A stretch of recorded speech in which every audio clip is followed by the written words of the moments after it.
Mulai ya. Assalamualaikum warahmatullahi wabarakatuh.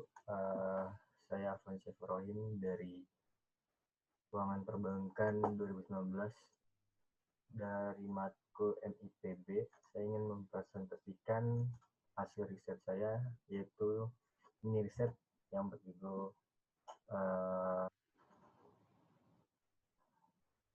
analisis saham LQ45 menggunakan PDB negara dan laporan keuangan. Saya akan menampilkan presentasinya.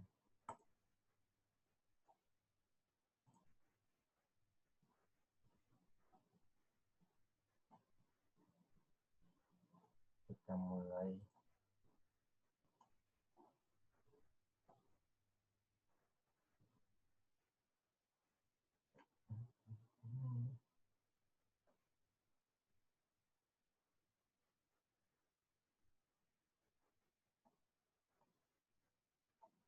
Ya.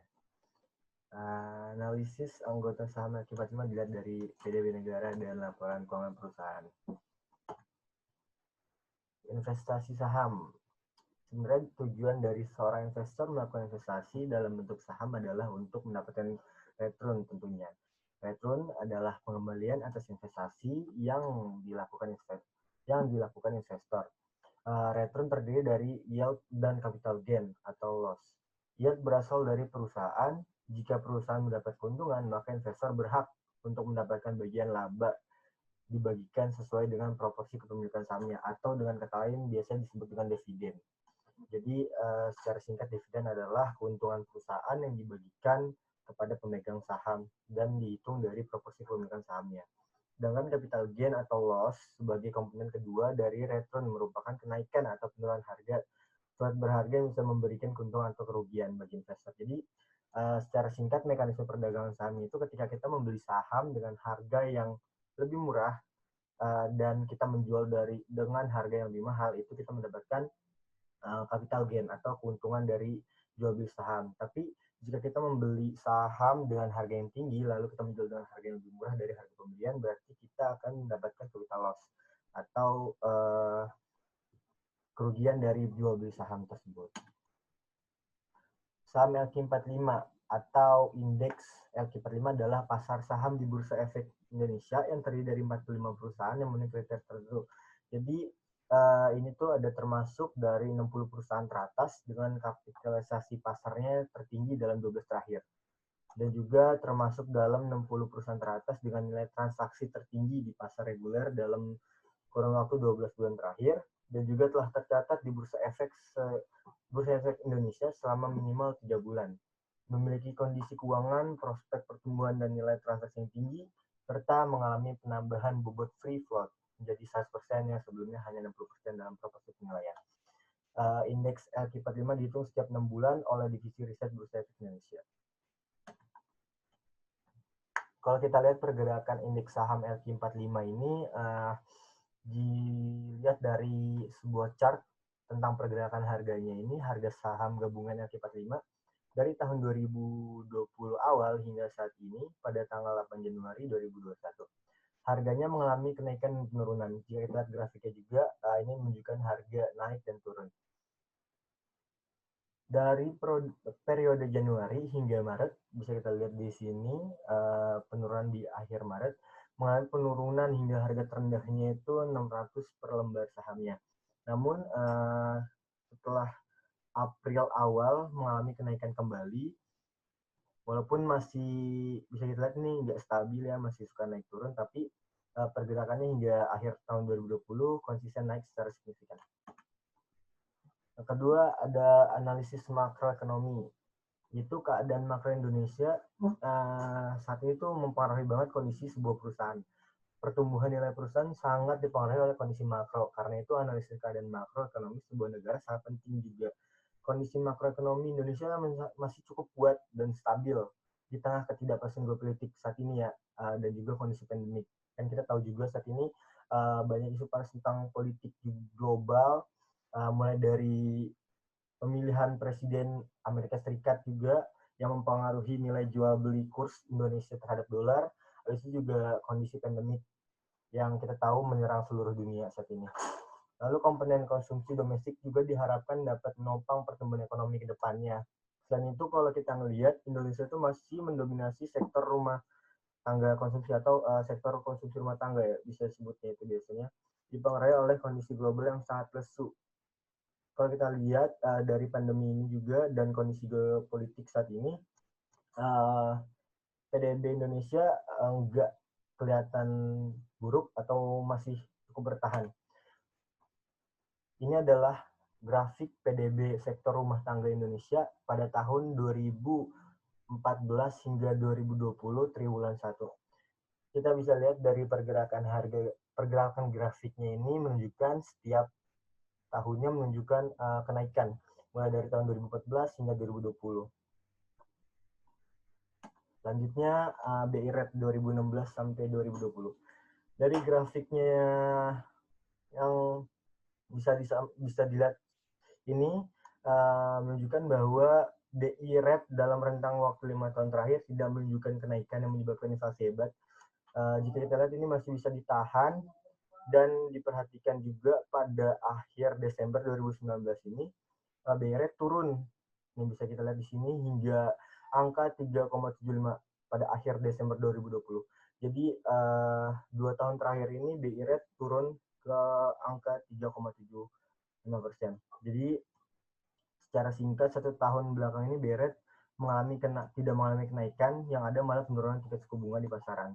Dampaknya dari penurunan suku bunga ini yaitu di masa pandemi diharapkan bank-bank umum juga menurunkan tingkat suku bunganya. Mereka agar konsumsi masyarakat meningkat dan juga meningkatkan perekonomian negara.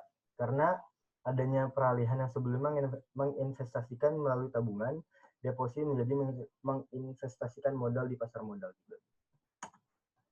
Jadi kita lihat dari kesimpulan analisis makro ini, berdasarkan peningkatan PDB Indonesia selama beberapa tahun terakhir ini dalam waktu 5 tahun atau 4 tahun kurang, adanya pertumbuhan ekonomi yang didorong oleh sisi investasi, ekspor maupun konsumsi, menandakan adanya prospek saham perbankan karena salah satu sektor yang tidak ada mati ketika ekonomi naik dan turun itu adalah perbankan. Dengan begitu, peluang investasi melalui analisis makro ini menunjukkan bahwa Indonesia layak sebagai negara di Asia Tenggara untuk menjadi tujuan berinvestasi bagi investor asing maupun domestik. Melihat dari tingkat suku bunga juga, Indonesia pun masih stabil ya. Dalam jangka 5 tahun terakhir dapat menjadi sinyal bahwa pertumbuhan harga di Indonesia masih dapat diatasi atau dikontrol dengan berbagai kebijakan yang dikeluarkan oleh pemerintah, misalkan kayak kebijakan moneter dan fiskal. Selanjutnya itu adalah analisis sektoral. Setelah kita mengetahui kondisi perekonomian Indonesia, yang tidak kalah penting adalah menganalisis industri di mana perusahaan itu berada. Jadi analisis industri adalah analisis terhadap sektor-sektor tertentu dalam pasar modal. Contohnya sektor telekomunikasi, pertambangan, pangan, industri konsumsi, dan banyak lagi. Dalam hal ini, analisa yang dilakukan cukup melihat apakah sektor tersebut itu dalam keadaan bearish atau bullish. Bearish adalah kondisi pasar saham yang mengacu pada turunnya harga saham secara keseluruhan. Jadi kalau misalkan kondisi bearish ialah satu sektor itu mengalami warna merah atau penurunan harga yang mengarah ke bawah. Selanjutnya kalau misalkan bullish adalah kondisi pasar yang ditandai oleh transaksi jual beli yang sangat aktif. Pasar di sini tuh adalah pasar saham di mana bullish merujuk pada kondisi ketika harga saham cenderung mengalami penguatan secara berkelanjutan pada satu periode tertentu. Kondisi industri akan berdampak pada pergerakan setiap saham perusahaan. Jadi analisis sektoral ini kita bisa melihat sebelum kita masuk ke analisis yang lebih dalam, kita juga harus melihat gambaran besar tentang perusahaan tersebut. Dia masuknya sektor apa, dan kita harus melakukan analisis tersebut. Jadi, di sektor tersebut itu, apakah perusahaan ini sedang mengalami kenaikan atau penurunan. Dari analisis tersebut, kita bisa ambil satu hal yang penting, yaitu seperti analisis sektor finansial maksudnya. tidak berbeda jauh dengan keadaan pada saham lainnya. Bisa kita lihat di sini pergerakan harga saham di antara 2020 awal hingga 2020 akhir mengalami penurunan kenaikan juga, dan rata-rata penurunan terjadi di bulan Maret akhir. Dari Januari sudah mulai penurunan dan anjloknya di bulan Maret. Namun tidak lama setelah itu langsung menunjukkan kenaikan lagi walaupun bertahap, dan posisinya kembali stabil secara keseluruhan dan menunjukkan sifatnya ini bullish. Yang kedua, mining sektor.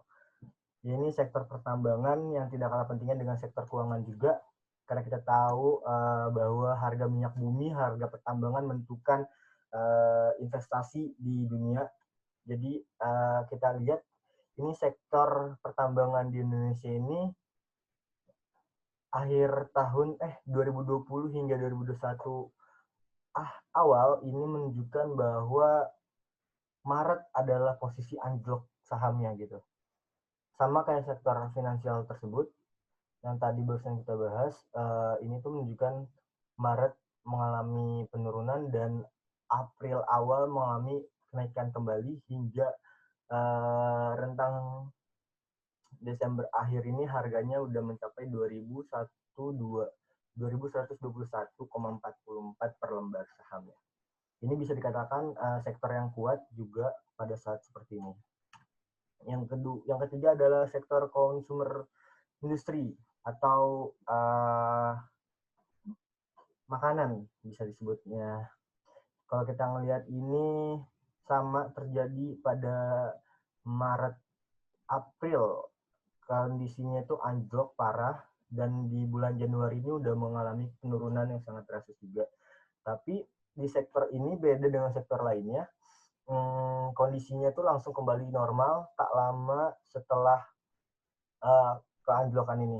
Dan setelah posisinya kembali ini mulai stabil dan harganya hingga mencapai 1.849, dan ini kondisinya masih cukup stabil untuk sektor pangan dan industri konsumsi. Jadi kesimpulan dari analisis sektoral ini dari ketiga sektor tersebut menunjukkan bahwa dalam setahun terakhir di mana kondisi yang sangat berat, kita tahu juga bahwa tahun kemarin adalah awal-awal dari awal pandemi virus corona yang mengakibatkan sektor ekonomi di setiap belahan dunia mengalami penurunan dan anjlok nilai sahamnya dan kurs jual belinya juga. Tapi di posisi ini tiga sektor tersebut masih bisa bertahan dan menunjukkan hasil yang positif. Karena itu sektor ini menjadi indikasi positif bahwa kita bisa melakukan investasi di sektor-sektor tersebut. Selanjutnya, setelah kita menganalisis sektoral, kan tadi awal kita menganalisis sahamnya jenis apa, lalu kita masuk analisis makronya, makroekonomi, lalu kita masuk analisis sektoral. Yang keempat adalah analisis perusahaan. Jadi analisis perusahaan ini adalah tahap selanjutnya dari menganalisa perusahaan di mana kita ingin berinvestasi. Analisa perusahaan sebenarnya cukup luas, mulai dari analisa bisnis model perusahaan, manajemen perusahaan juga bisa, laporan keuangan hingga valuasinya. Tujuan dari analisis ini adalah untuk mengetahui apakah perusahaan yang bersangkutan itu sehat atau tidak. Setelahnya menganalisa hal-hal di atas, kita dapat menentukan apakah perusahaan tersebut mempunyai prospek ke depannya atau enggak. Yang pertama yang saya ambil contoh dari analisis saya adalah PT Antam Tbk. Kita tahu PT Antam Tbk adalah aneka tambang yang disingkat sebagai Antam, digayakan dengan huruf kecil semua di DEX. Itu adalah kode sahamnya ANTM, adalah anak perusahaan BUMN Pertambangan Inalum. PT Antam didirikan pada tanggal 5 Juli 1968. Kegiatan Antam mencakup eksplorasi, penambangan, pengolahan, serta pemasaran dari sumber daya mineral. Jika kita lihat profil saham Antam pada 8 Januari, harga penutupan ini mencapai 2.600. Jumlah saham yang beredar saat ini di masyarakat adalah 24 miliar 30 juta sekian. Dan market kapitalnya mencapai 63,68 triliun.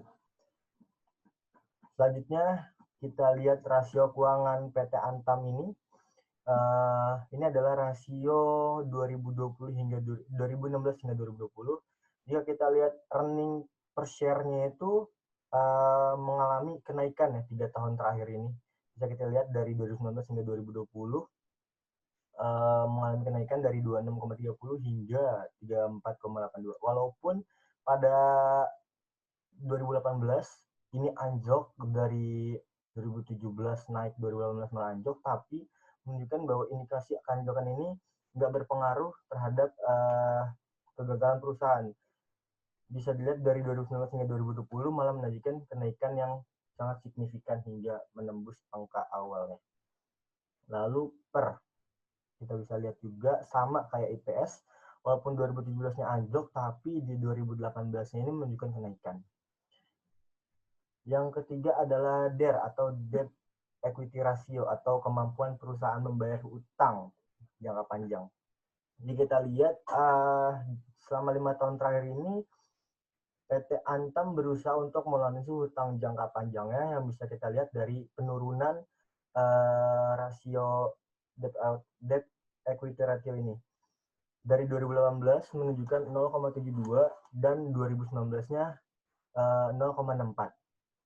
Ini menunjukkan bahwa ada indikasi keberhasilan perusahaan untuk membayar hutang jangka panjangnya. Yang selanjutnya ada ROA atau Return of Asset.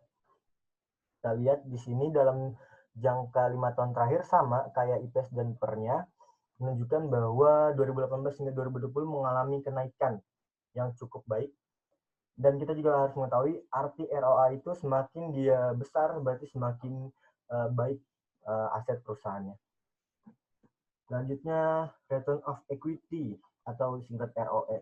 Sama halnya seperti ROA dan IPS dan PER-nya, ini juga menunjukkan kenaikan. Dan NPM-nya juga atau Net Profit Margin. Ini menunjukkan angka yang cukup baik bahwa perusahaan mengalami kenaikan atau pendapatan di dalam 3 tahun terakhir. Walaupun kalau kita ambil kesimpulannya juga di 2017 ini perusahaan mengalami penurunan atau anjlok pendapatan, namun di 2018 ini bisa mengalami kenaikan atau kebangkitan hingga tahun 2020 ini menunjukkan bahwa 3 tahun terakhir ini indikasi Antam sangat baik. Lalu dividennya ini walaupun begitu di tahun 2017 justru PT Antam membagikan dividen kepada masyarakat atau pemegang sahamnya sebesar 1,99 per lembar sahamnya. Jika kita lihat valuasi saham Antam, annual market return-nya ini sebesar 10,22%, terus risk-free rate-nya itu 5,3% dan cost of equity-nya itu 15,16%. Namun portofolio Antam ini menunjukkan hasil yang tidak efisien karena cost of equity-nya lebih besar dibandingkan annual market return-nya. Yang menunjukkan posisi Antam ini sebenarnya secara portofolio tidak efisien. Namun secara betanya ini Antam adalah saham yang high risk atau high risk and high return karena angka beta menunjukkan angka 1. Dan ini adalah pergerakan saham Antam melawan IHSG selama 5 tahun terakhir dari 2014 hingga 2019. Bisa kita lihat. Dan ini grafik risk and return Antam. Dan kemudian ini adalah analisis teknikal yang bisa kita lakukan terhadap PT Antam berdasarkan tren harian. Saham Antam ini mengalami uptrend pada awal 2020 ya, kita bisa lihat nih. Setelah dia mengalami penurunan, dia mengalami kenaikan di 2020 April, yang sebelumnya tuh dia lagi downtrend banget pas awal-awal ada indikasinya berita COVID-19. Terus menggunakan indikator atau analisis Bollinger Band dan Stochastic, pada analisis ini juga kita dilihat bahwa garis indikator Bollinger Band ini yang warna ungu menunjukkan bahwa semakin melebarnya garis dari harga saham berarti menunjukkan bahwa ada indikasi kemungkinan harga saham tersebut akan mencapai indikasi tersebut. Jadi kalau kita lihat di akhir 2020 ini saham Antam memang lagi naik, cuman ada indikasi bahwa saham Antam bisa anjlok kembali di harga 1044. Dan jika kita lihat dari fluktuasi harganya, maka rekomendasinya itu not to buy, karena di akhir 20 sudah saya bilang tadi, ada indikasi pelebaran dan harga bisa jatuh. Sedangkan apabila dilihat dari indikasi moving average juga tidak menunjukkan bahwa adanya cross atau golden cross, tapi secara pastinya belum bisa dipastikan juga. Jadi kita harus selalu memantau grafik analisis teknikal Antam ini juga. Selanjutnya PT Telkom. Dari perusahaan yang tadi, yang pertama Antam, yang kedua akan saya bahas adalah PT Telkom Indonesia. Telkom bisa disingkat sebagai Telekomunikasi Indonesia atau Telkom saja.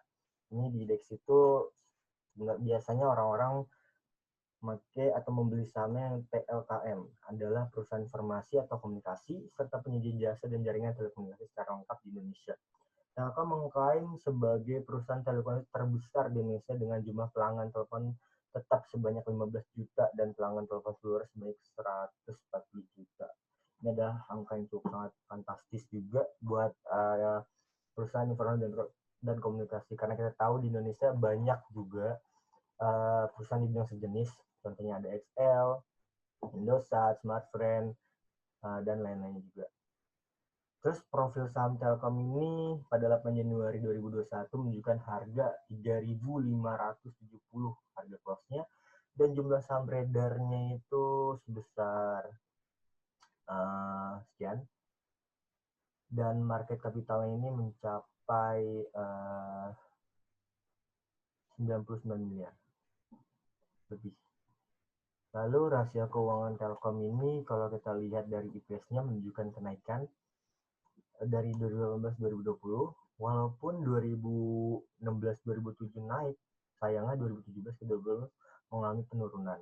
Tapi penurunan itu terjadi sekali dalam rentang 5 tahun ini dan selalu naik. Untuk PER-nya juga Telkom ini masih mengalami kenaikan dan penurunan. Bisa kita lihat 2016, 2017, dan ini mengalami penurunan ya selama 5 tahun terakhir. Ini menunjukkan bahwa sebenarnya laba Telkomsel dari rentang waktu terakhir ini mengalami pengurangan atau perubahan laba yang dapat dihasilkan. Lalu DER atau debt equity ratio yang bisa kita lihat, sayangnya PT Telkom ini menunjukkan bahwa setiap tahun malah terjadi kenaikan. Jika ini naik, ada indikasi bahwa perusahaan tidak sanggup untuk membayar hutang jangka panjang. Berarti kita bisa ambil kesimpulan dari hutang jangka panjang Telkomsel menunjukkan bahwa ada hal yang harus diperhatikan mengenai pembayaran hutang tersebut. Lalu ROA-nya juga masih mengalami fluktuasi dalam rentang waktu 5 tahun terakhir. Bisa kita lihat dari 18 ke 19, lalu penurunan kembali di 2018, lalu kenaikan kembali 2019, namun sayangnya naik kembali 2020, tapi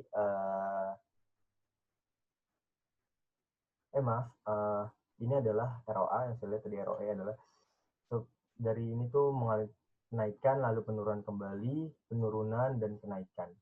Sama juga seperti ROE-nya masih terjadi fluktuasi harga seperti ROA. Lalu NPM-nya itu sangat, kalau misalnya kita lihat dari NPM ini bisa kita katakan cukup baik karena dalam rentang waktu terakhir ini menunjukkan kenaikan, bahwa 3 tahun terakhir ini menunjukkan angka yang sangat positif juga.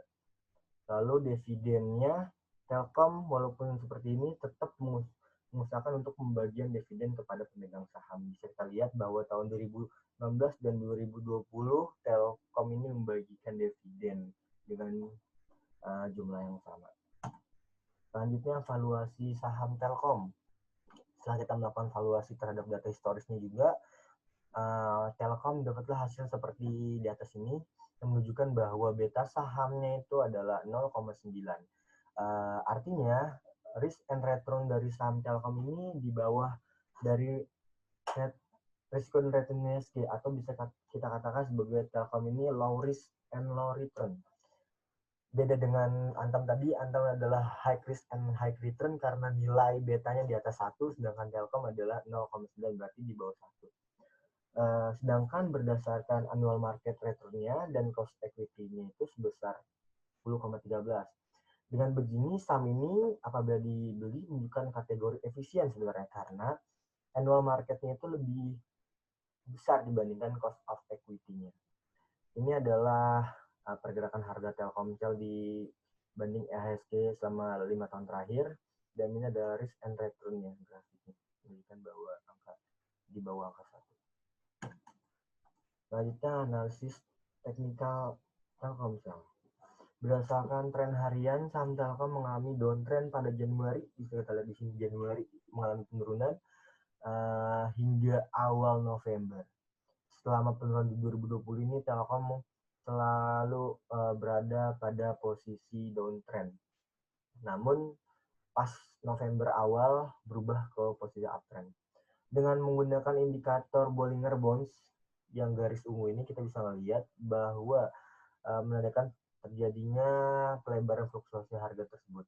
Maka rekomendasinya adalah buy, karena di akhir 2020 kita lihat terakhir ini adalah fluktuasi harganya tidak melebar, dia itu menyempit, menunjukkan harga Telkomsel akan stabil dan menunjukkan ke atas atau ke bawah. Cuman pergerakannya tidak signifikan, jadi masih bisa dikatakan stabil. Sedangkan apabila kita menggunakan moving average, menunjukkan terjadinya golden cross, karena di setiap garis ini menunjukkan perpotongan antara garis satu dan garis lainnya. Bisa kita lihat ini ke bawah lalu ke atas, sedangkan yang ini ke bawah ini dinamakan golden cross.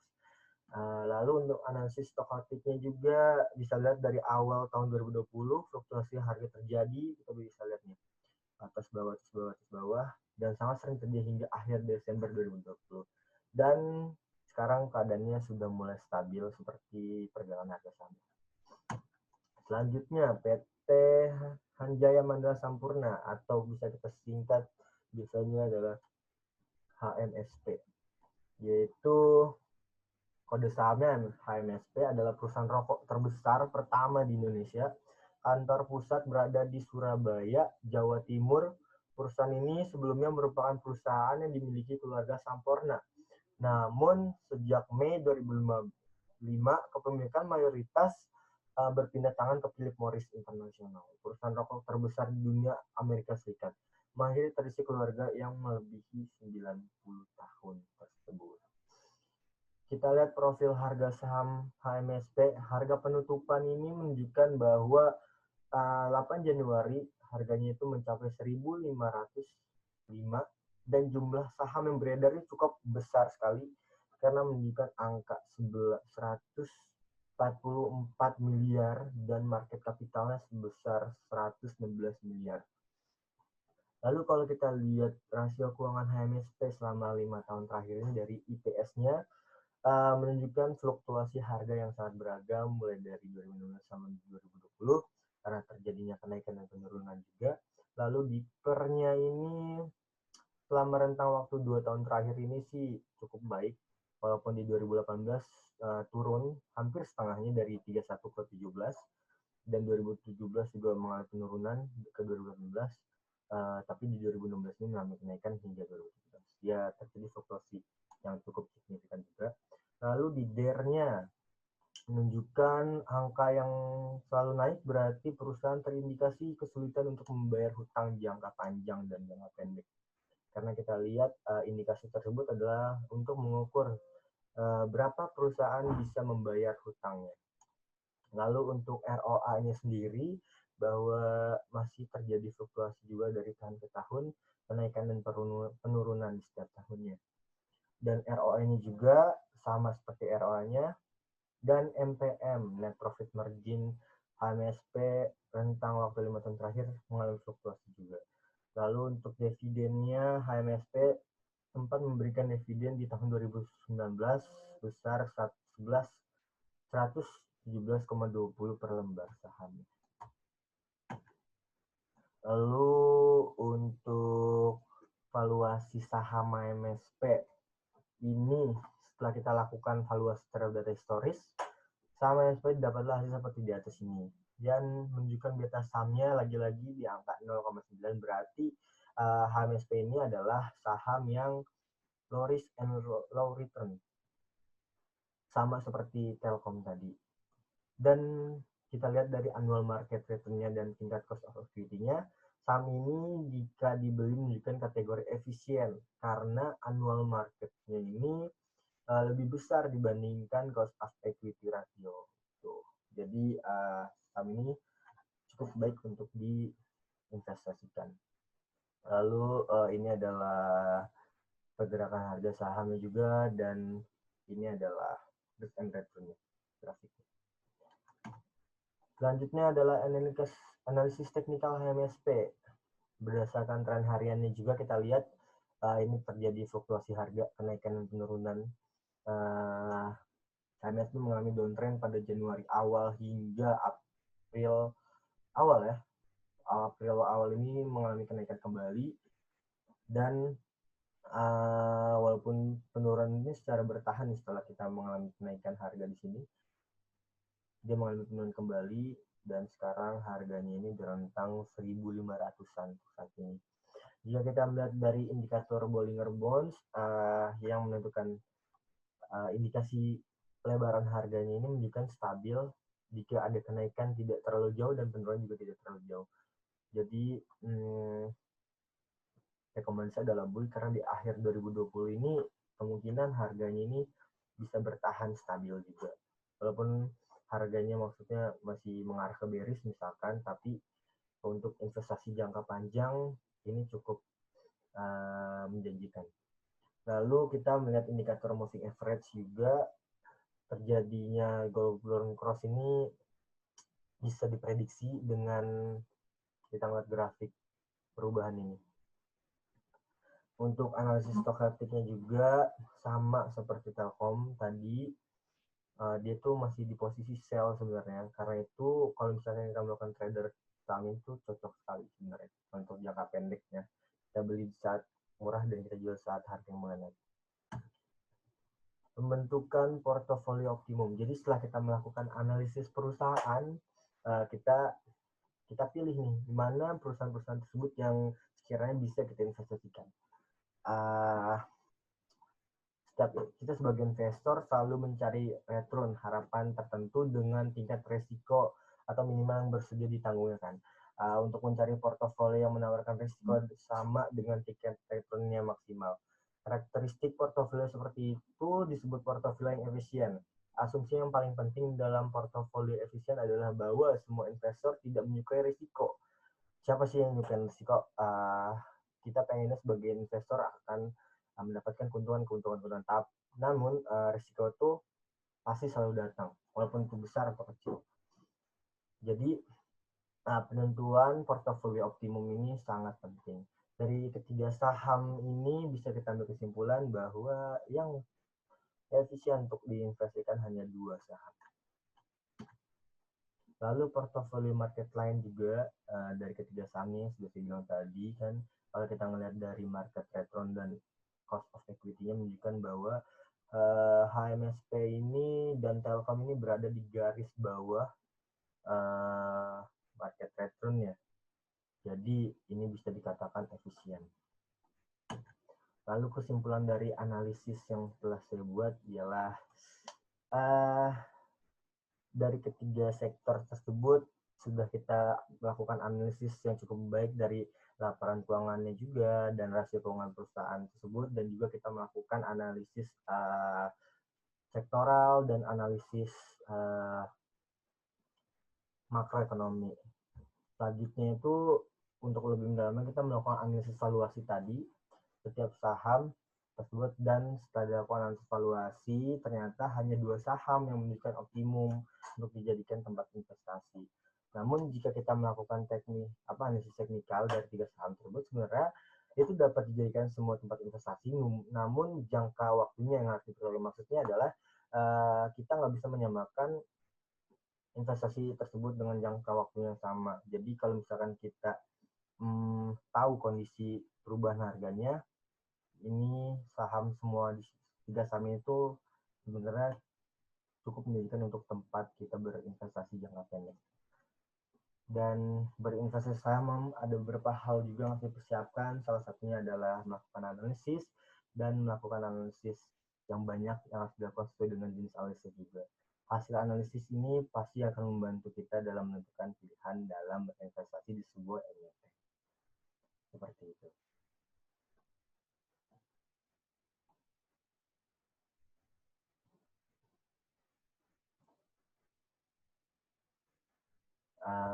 Sekian dari presentasi saya. Terima kasih. Assalamualaikum warahmatullahi wabarakatuh.